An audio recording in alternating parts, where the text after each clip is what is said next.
The sound of the failing engine cut through the silence of the road like a scream of agony. I was only 15 minutes away from my girlfriend Laura's parents' house when I saw the black Cadillac parked on the shoulder, hood raised, smoke escaping in thin spirals. An elderly lady, white hair pinned in an elegant bun, was waving at the passing cars. No one stopped. I looked at the clock on the dashboard. 6:43. Dinner started at 7 sharp. My stomach tightened.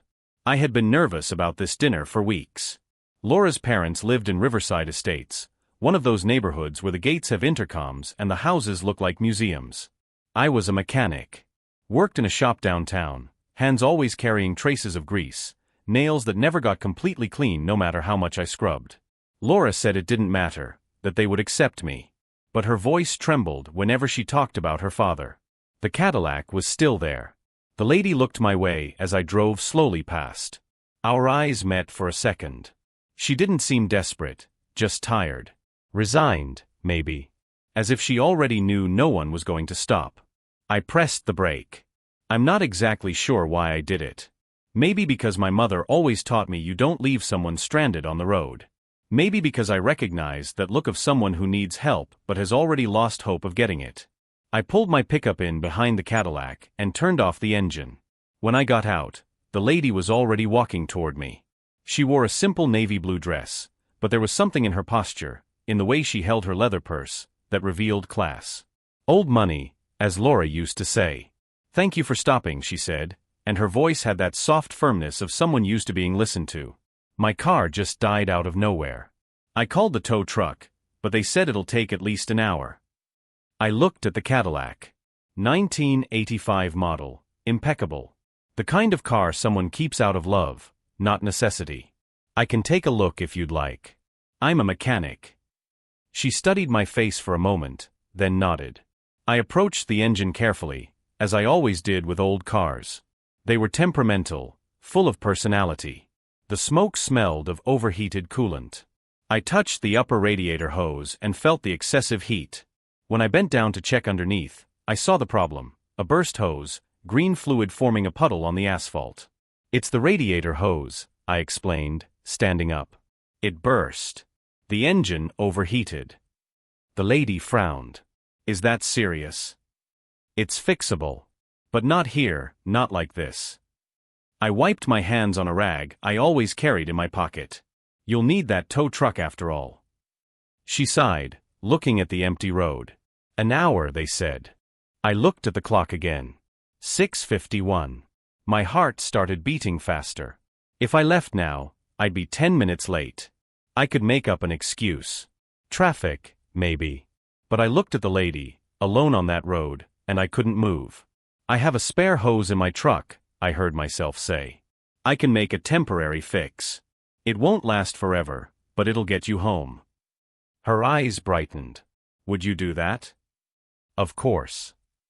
What I didn't say was that it meant getting completely dirty. That I'd have to lie down on the hot asphalt, stick my hands inside that engine, work fast and rough. That I'd show up at Laura's parents' house looking exactly like what they probably already thought I was, a grease-stained mechanic who wasn't good enough for their daughter. But I had already made my choice. I worked quickly. The spare hose I had wasn't the exact size, but I managed to adapt it. Cut, measured, adjusted. My hands turned black with grease mixed with coolant. My white shirt, the only decent one I owned, got stains I knew would never completely come out. Sweat ran down my forehead, mixing with the grime. The lady stayed by my side the whole time, watching me work. Not with pity or impatience, but with something that looked like genuine curiosity. "You love what you do," she said at one point. It wasn't a question. I tightened the last clamp. "I do. Cars make sense. You treat them right, they work. Simple as that." "Not everything in life is that simple." "That's true," I agreed, standing up and wiping my hands on the now useless rag. "But it should be." I started the Cadillac's engine. It purred smoothly, no smoke, temperature starting to normalize. I felt that satisfaction that only comes from fixing something broken, from making things work again. There. "But take it to a real mechanic tomorrow. This is just an emergency fix." The lady took my hand in hers. They were small hands, but her grip was firm. What's your name? Daniel. Daniel. She repeated my name as if committing it to memory. You saved me today. How can I thank you? No need to thank me. Anyone would have done the same. She smiled, and there was something sad in that smile. No, Daniel.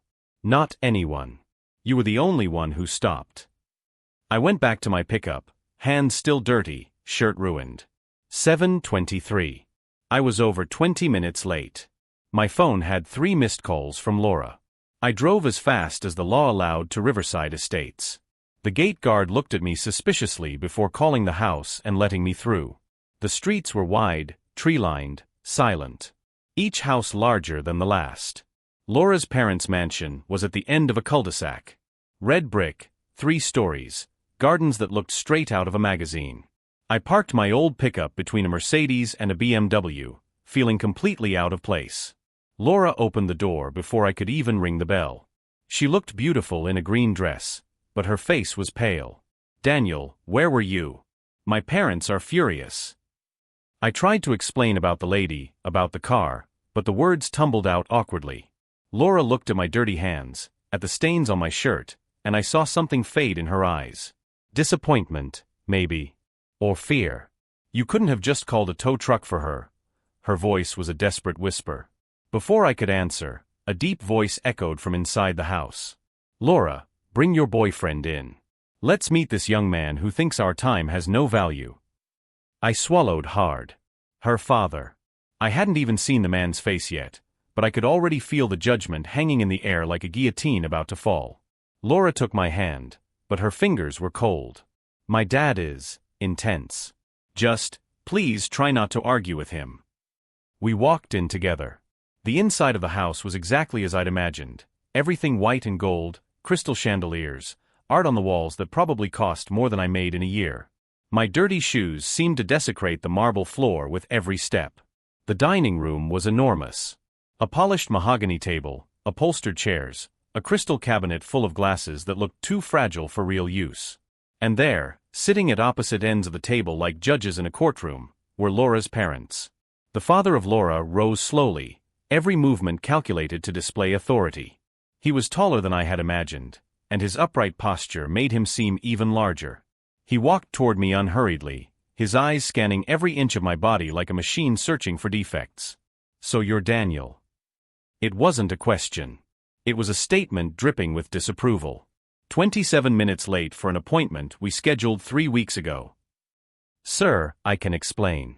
There was a lady on the road, her car broke down and you decided that fixing a stranger's car was more important than meeting your girlfriend's family. He cut through my words as if they were irrelevant. Interesting choice of priorities. Laura's mother remained seated, but her eyes examined me with the same cold detachment. She wore a pearl set that probably cost more than my truck, and her lips were pressed into a thin line of disapproval. Her silence was somehow louder than her husband's words. Robert, let the boy at least sit down, she finally said, her voice controlled and icy. Though I suggest he wash his hands first. We wouldn't want him dirtying the upholstery. I felt my face burn. Laura squeezed my hand tighter, but said nothing in my defense. That hurt more than any insult. Of course, ma'am. Sorry about the mess. I followed Laura down the hallway to a bathroom, each step echoing through the heavy silence of the house. The bathroom was larger than my living room.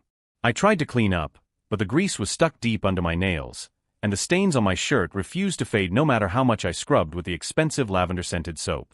I looked at my reflection in the ornate mirror and saw exactly what Laura's parents saw, a dirty mechanic who didn't belong in this world of marble and crystal. Laura came in behind me and shut the door. Her face was tense, her eyes shining with restrained tears. Daniel, why did you do that? Her voice was a desperate whisper. I warned you what they were like. You knew how important this dinner was. Laura, it was an old lady alone on the road. I couldn't just drive by. You could have called someone. A tow truck, the police, anyone but you. She ran her hands over her face. My father was already looking for reasons not to like you. And now you've handed him one on a silver platter. If he needs reasons not to like me, then maybe he never would have liked me anyway. She looked at me as if I'd said something absurd. You don't understand. My father is Robert Whitmore. He doesn't just dislike people, he can make your life hell. He knows people, Daniel. Important people. A chill ran down my spine. Not from fear of what he could do, but from realizing Laura cared more about his opinion than defending me. Let's just go back, she said, fixing her hair. And please, just agree with everything they say. Don't argue, don't try to justify yourself. Just survive this dinner. Survive.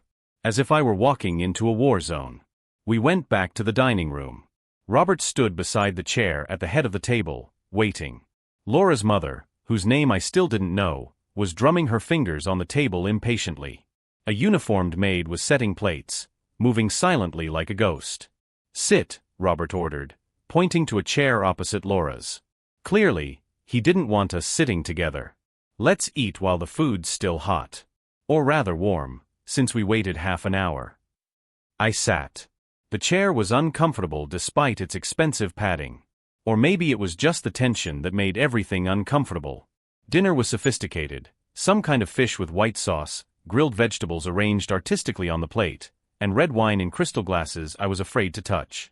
I picked up the wrong fork first and saw Laura's mother raise an eyebrow. I corrected myself quickly, feeling heat creep up my neck. So Daniel, Robert began, slicing his fish with surgical precision. Laura told us you work with cars. A shop downtown, correct? Yes, sir. I've been a mechanic for 6 years. I work at Precision Motors. Precision Motors. He repeated the name like it was something dirty. I know the owner. Charlie Morrison, isn't it? Must be interesting working for a man with his reputation. There was something in the way he said it, an insinuation, a hidden poison wrapped in politeness. Charlie was my boss and mentor for years, an honest man who taught me everything about mechanics. But Robert spoke as if he knew some dark secret. Charlie's a good and honest man, sir. Honest. Robert smiled, but there was no humor in it. Interesting word to describe someone who's been sued 3 times for unauthorized work on insured vehicles. Anger boiled in my chest. Those lawsuits were dismissed. The insurance companies tried to blame Charlie for pre-existing damage. He was cleared of all charges. Dismissed on technicalities, Laura's mother cut in, her voice sweet as poison. Not the same as innocent, dear. I gripped my fork tightly. Laura shot me a pleading look, reminding me of what she'd said in the bathroom. Don't argue. Just survive. I took a deep breath and forced a smile. Perhaps you're right, sir. Robert seemed satisfied with my submission. So, what are your plans for the future, Daniel? Do you plan to be a mechanic forever? Mechanics is my passion, sir. I love what I do. Passion. Laura's mother practically spat the word. Passion doesn't pay bills. Passion doesn't build a stable future for my daughter. Catherine is right, Robert agreed. So that was her name, Catherine. Laura was educated at the best schools, attended university, has a bright future ahead of her. She could be with anyone.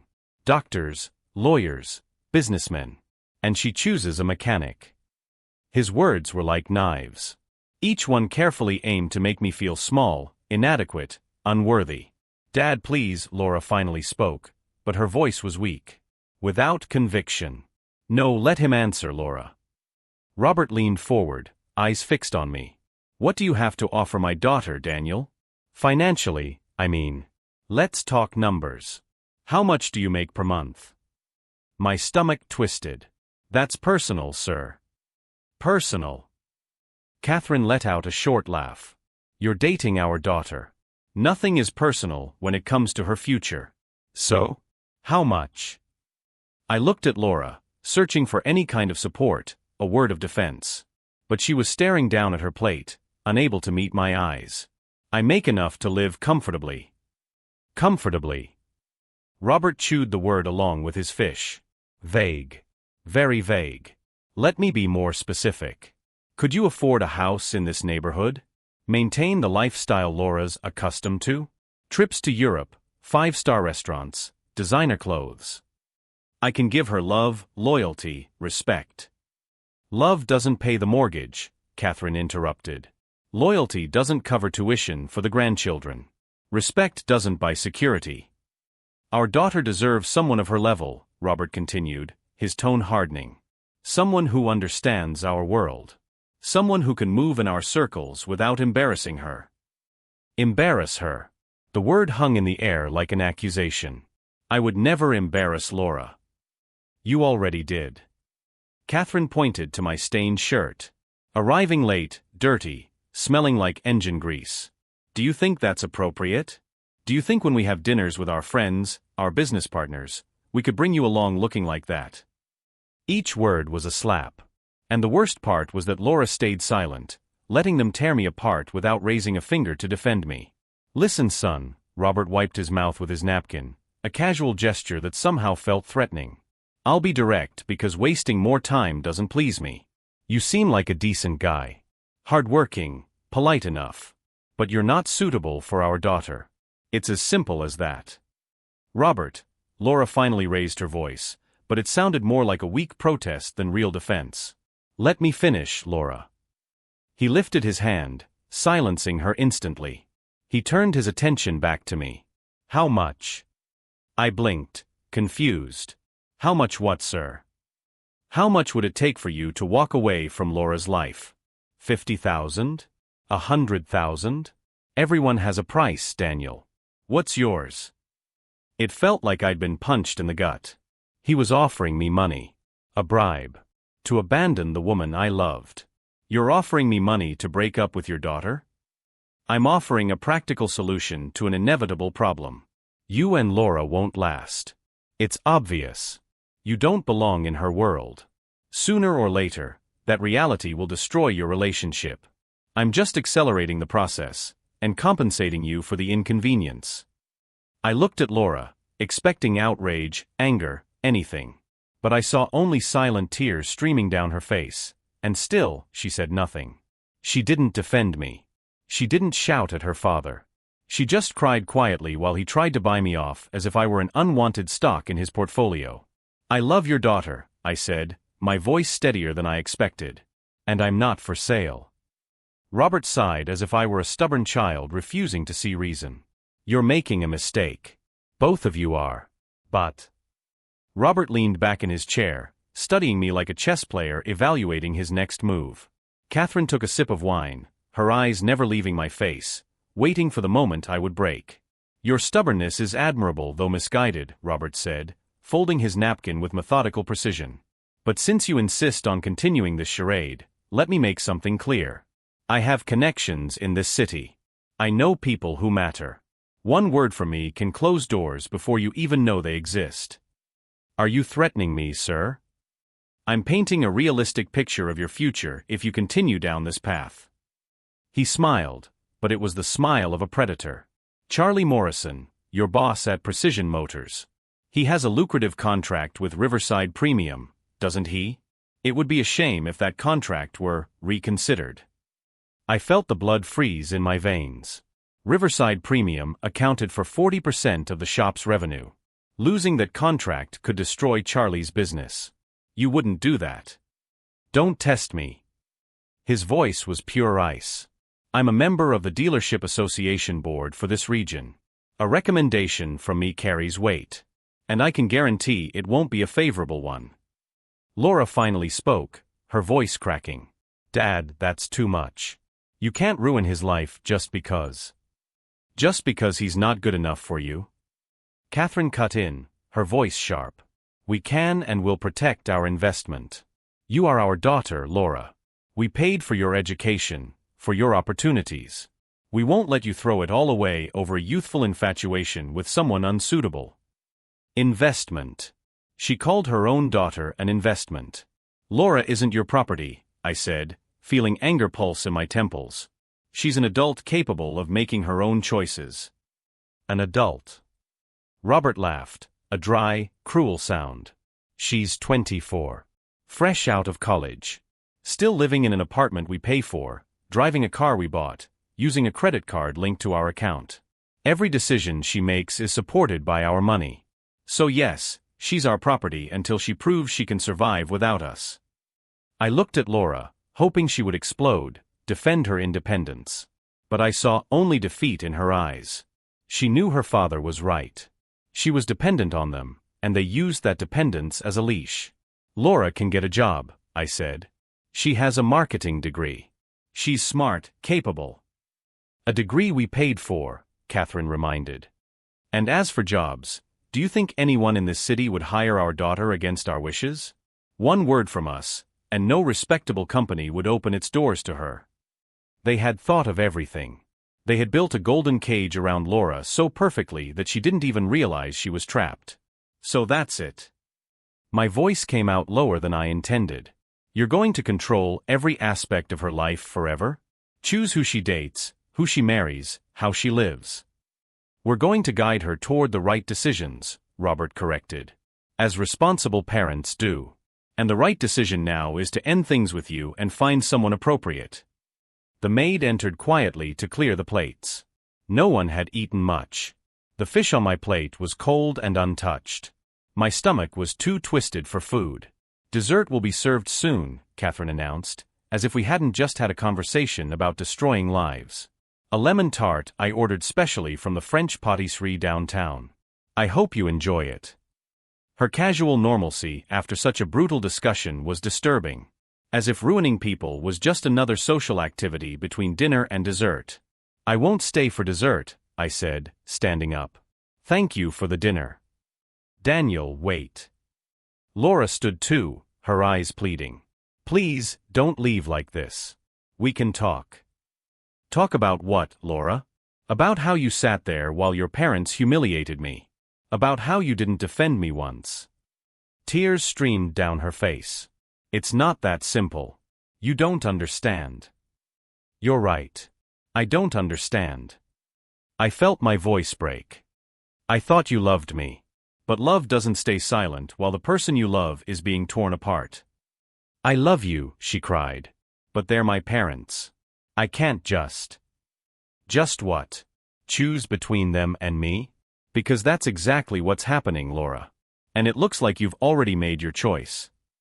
Robert remained seated, watching our argument with barely disguised satisfaction. Catherine checked her nails, bored. If you walk out that door right now, Laura whispered, my father will follow through on his threats. He'll destroy your job, your reputation. Please, Daniel. Please, just apologize. Say you'll try to be better. We can fix this. Be better. As if I were the problem. As if I had to apologize for helping someone, for having a heart. I won't apologize for who I am. I walked toward the door. Each step felt heavier than the last. Laura didn't follow. She stood there, crying silently, trapped between her love for me and her fear of disappointing her parents. As I reached the hallway, I heard Robert's voice echo from the dining room. Let him go, Laura. He'll be back. Men like him always come back when they realize what they've lost. And when he does, he'll accept our terms. I left the mansion without looking back. The cold night air hit me like a slap, but it was welcome after the suffocating atmosphere of that house. My pickup was where I'd left it, humble and out of place among the luxury cars. I sat in the driver's seat but didn't start the engine right away. My hands were trembling. Not from fear, but from anger. Anger at them, at the situation, at myself for believing it could work.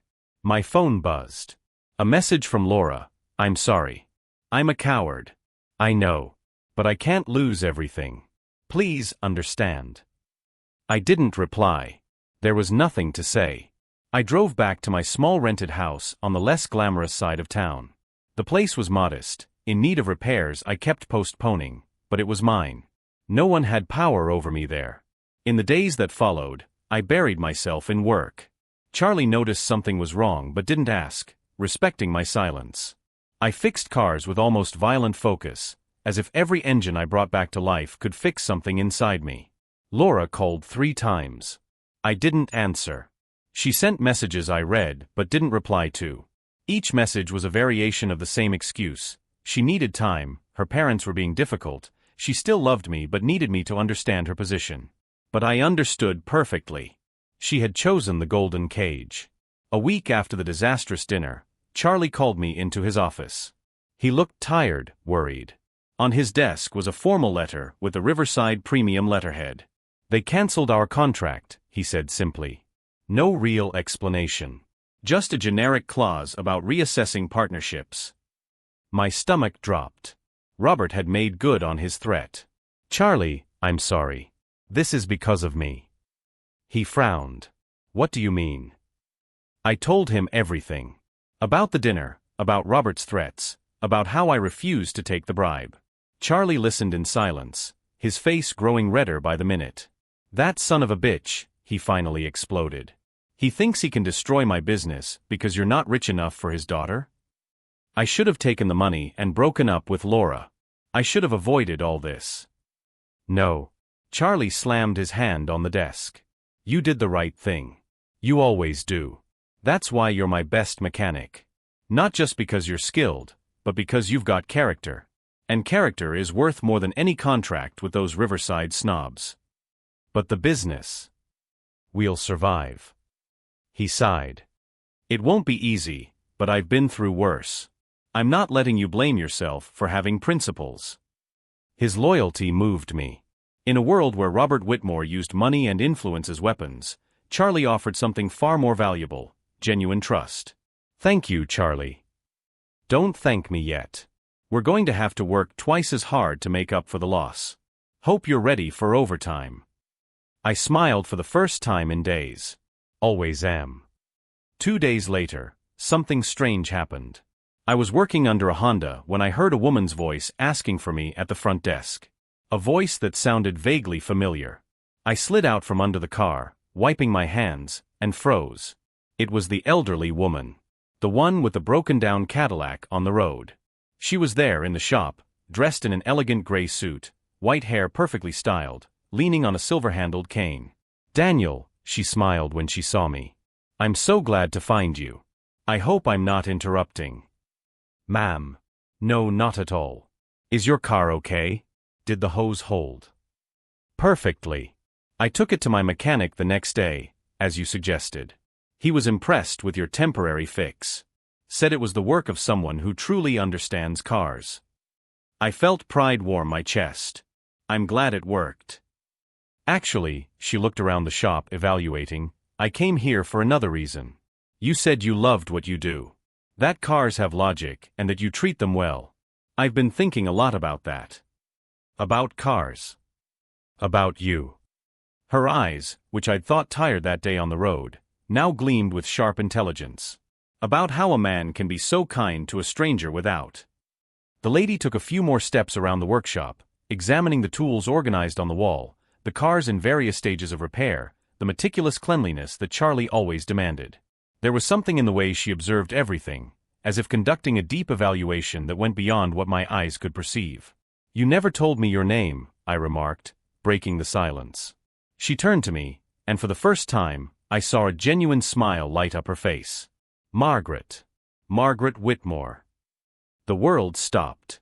The noise of the workshop disappeared. All I could hear was the blood pounding in my ears. "Whitmore," I repeated, my voice sounding strange. "As in Robert Whitmore?" "My son." She spoke the words with a mix of love and disappointment I recognized immediately. "And Catherine is my daughter-in-law," though I use the term generously. My legs felt weak. I leaned against the car behind me. "You're his mother. Laura's grandmother." "I am." Margaret walked over to a nearby bench and sat down slowly, as if carrying that revelation was physically exhausting. "And you're the young man who fixed my car on the road when you were late for dinner at my son's house. The dinner that, I imagine, wasn't very pleasant." "How do you know about the dinner?" "Because I know my son, Daniel. I know his arrogance, his toxic elitism, the way he measures people's worth by the size of their bank accounts." Her voice carried years of frustration. "Laura told me about you months ago. She said she had met someone special, someone different from the empty young men she used to date. I was happy for her. But her parents weren't. My son became exactly the kind of man I hoped he never would." Margaret sighed deeply. "When his father died and left the family business, Robert turned it into an empire. But in the process, he lost his humanity. He forgot where we came from." "Where did you come from?" She looked me straight in the eyes. My father was a mechanic, Daniel. Just like you. He worked in a small shop in Brooklyn. Hands always covered in grease, the smell of oil ingrained in his clothes. But he was the most honorable man I ever knew. I felt something stir in my chest. A connection, an understanding that went beyond words. Robert grew up with comfort once the business prospered, but he wasn't born rich. He was born in a 2-bedroom apartment above a laundromat. But he is ashamed of those origins. Ashamed of his own grandfather, a man who fixed cars to feed his family. There was real hurt in her voice. And now he despises you for the same honest work that built everything he has. Why are you telling me this? Margaret stood up, leaning on her cane. Because when you stopped to help me on that road, you didn't see a wealthy lady in an expensive Cadillac. You only saw someone in need. And you chose to do the right thing even knowing it would cost you something important. How did you know I was late? You looked at the clock 3 times before stopping. I noticed the anxiety on your face, the way your hands trembled slightly when you grabbed your tools. You were terrified of that dinner, yet you still chose to help a stranger. She smiled sadly. My son would have driven past. Catherine would have called someone else to do the job for her. But you stopped. And that told me everything I needed to know about your character. So you knew who I was from the start. Not immediately. But when you said your name, I made the connection. And then I had an idea. Her eyes sparkled with something that seemed mischievous. I decided I needed to see that dinner with my own eyes. My heart raced.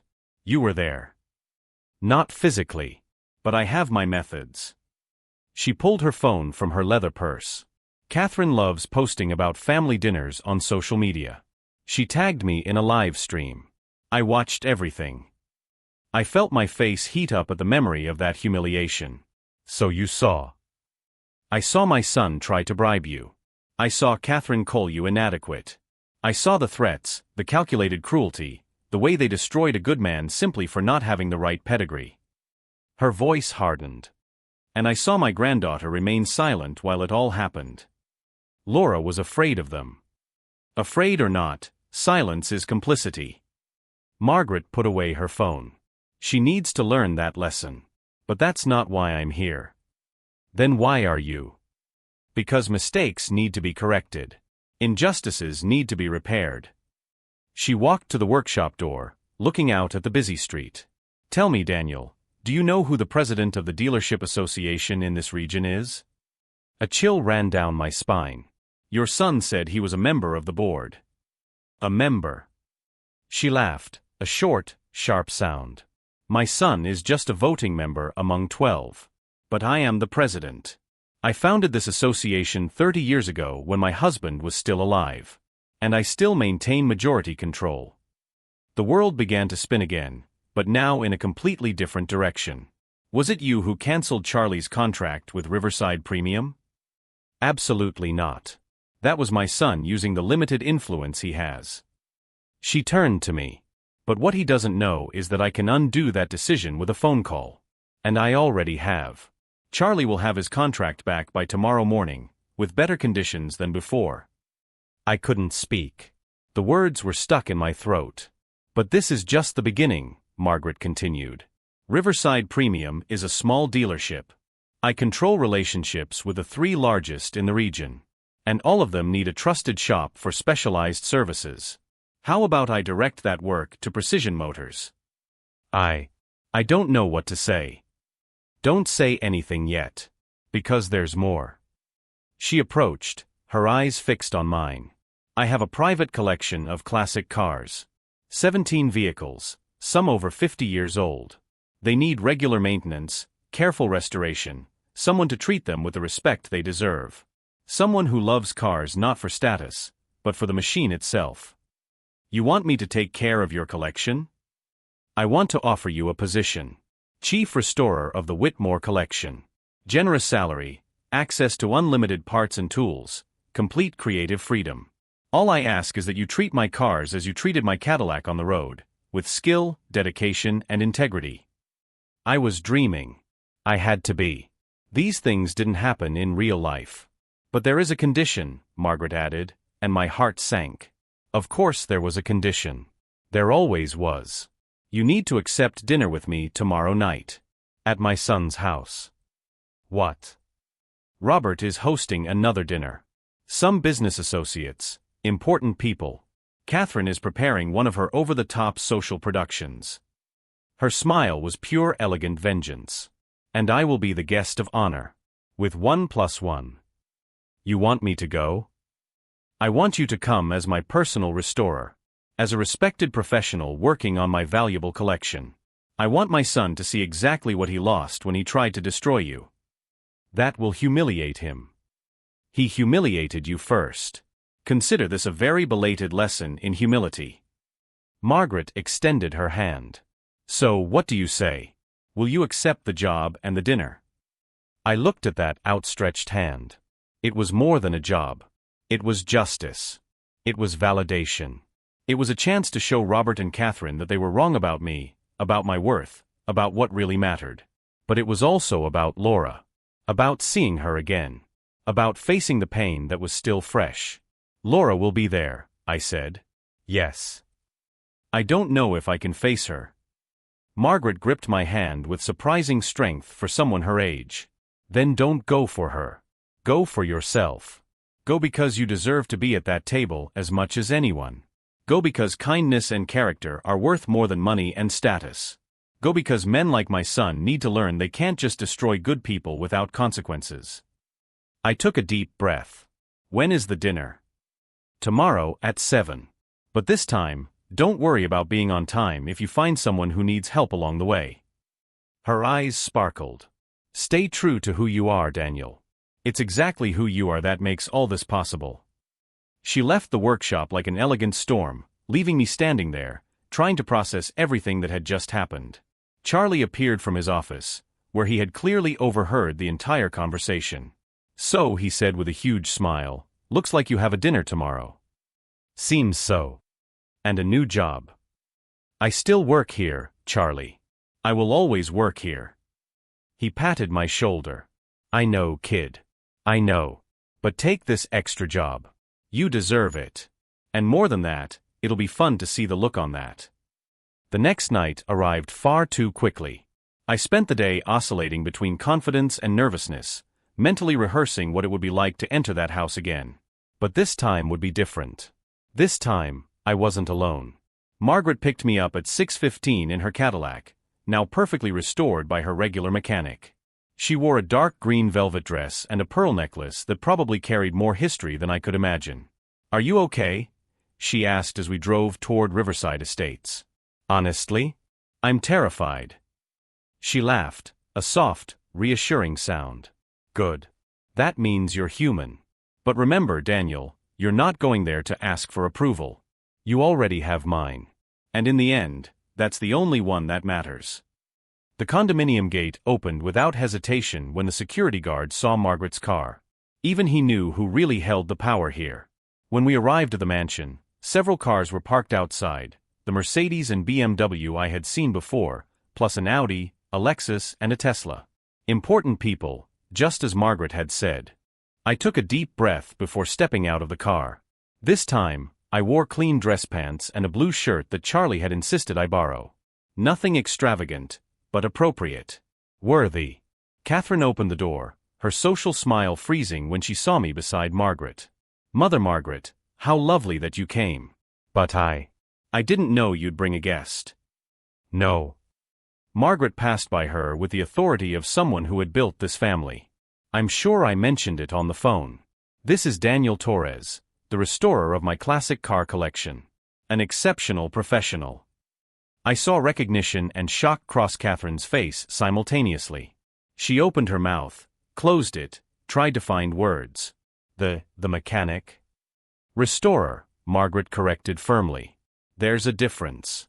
Daniel possesses rare skills that few professionals have today. That's why I hired him.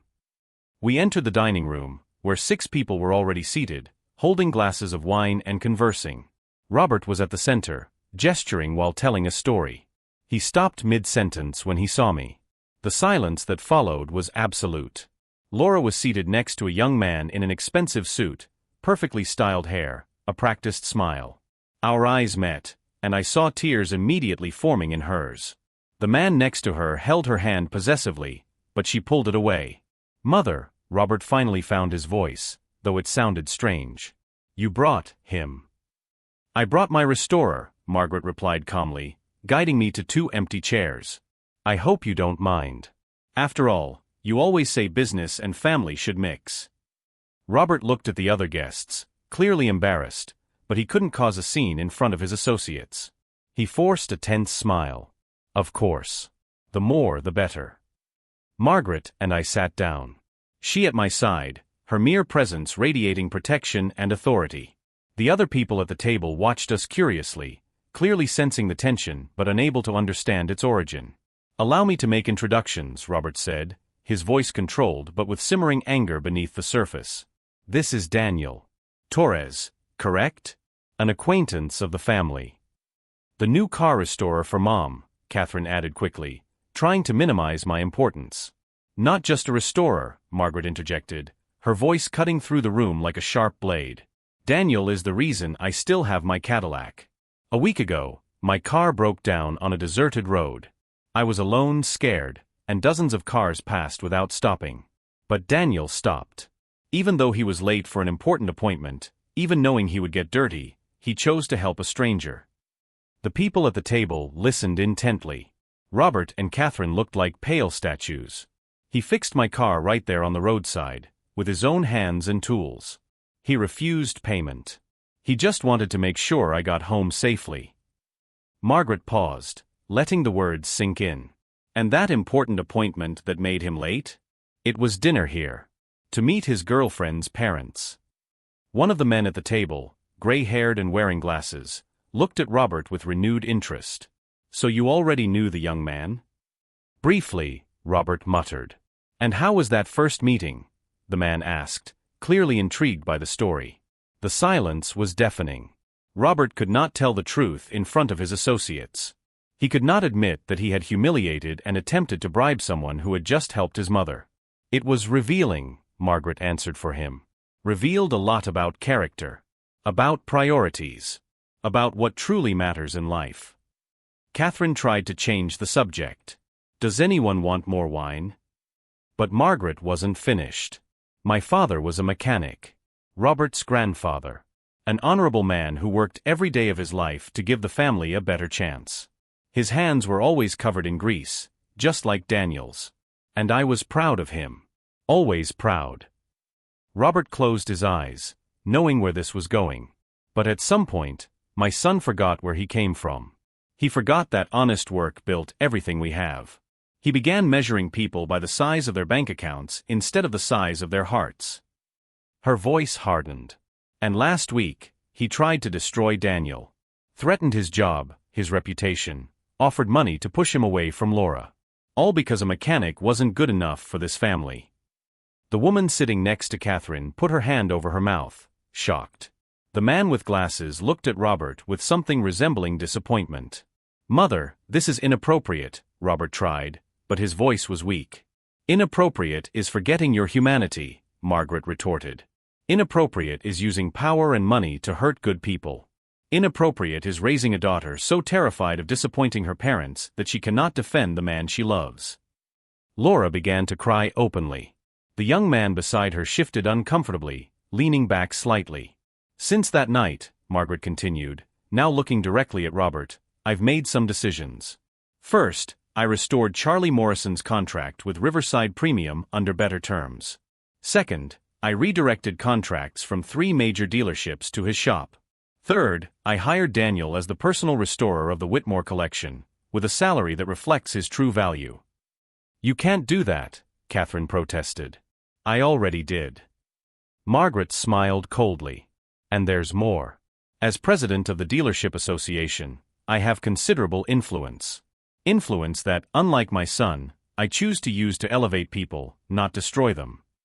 Robert was red, fists clenched on the table. "You're humiliating me in front of my guests. I'm teaching a lesson you should have learned long ago." Margaret stood, and I automatically rose as well. Kindness matters. Character matters. How you treat people when they can offer you nothing in return, that matters. And my son failed in every one of those aspects. She looked at Laura, and her expression softened slightly. As for you, dear granddaughter, you need to decide what kind of person you want to be. You can stay in your golden cage, safe but trapped, or you can choose to live with integrity, even if it costs everything you know. But you cannot have both. Laura stood abruptly, knocking over her chair. Tears streamed down her face as she looked at her parents, then at me, then back at her parents. I can't take it anymore, she whispered, but in the silent room, everyone heard. You are not protecting me. You are suffocating me. And I stayed silent while you destroyed the only man who ever truly loved me, not for my last name or money, but for who I really am. Laura, sit down, Robert ordered. No. Her voice echoed, surprising everyone, including herself. I will not sit quietly anymore. I will not let you decide my life. Daniel offered me Real love, and I let him go because I was afraid of losing your approval. But now I realize that approval from people who measure worth in dollars is worthless. She walked around the table toward me. I didn't know what to do, what to say. I don't deserve your forgiveness, she said, stopping in front of me. I should have defended you. I should have chosen you over fear. But I was cowardly. And I will carry that forever. Laura. No need to say anything. I just need you to know you were right about me. I chose the golden cage. But I no longer choose it. She removed the pearl necklace she was wearing, probably given by her parents, and placed it on the table. I will find my own way. Get my own job. Live my own life. And maybe, if I work hard to become half the person you are, someday you can forgive me. Before I could respond, she left the dining room. We heard the front door open and close. The young man in the suit looked confused. She was supposed to be my date tonight. Seems she made a different choice, Margaret commented. I looked at Robert and Catherine. They looked defeated, small, stripped of the arrogance they had worn as armor. The other guests avoided their gaze, clearly uncomfortable with what they had witnessed. Daniel, Margaret touched my arm. Let's go. There's nothing more for us here. We left together, leaving behind a room full of awkward silence. Outside, the night air was cool and clean, free from the toxic atmosphere of that house. You did the right thing, Margaret said as we got into the Cadillac. Always did. And now the world knows it. 3 months later, I was working on a 1967 Mustang in Margaret's private garage when I heard footsteps behind me. I turned and there was Laura, wearing jeans and a simple blouse, hair tied in a ponytail, no elaborate makeup. Hi, she said shyly. Margaret said I could find you here. Hope you don't mind. How are you? I asked, wiping my hands. Better. I got a job at a marketing agency. Small, modest starting salary, but it's mine. I rented an apartment. It's empty still, but it's mine too. She smiled, and it was a real smile, not the perfect social smile she used to wear. I'm learning who I am without them. I'm proud of you. I'm not sure I deserve that yet, but I'm trying. She stepped closer. I didn't come to ask for us to get back together.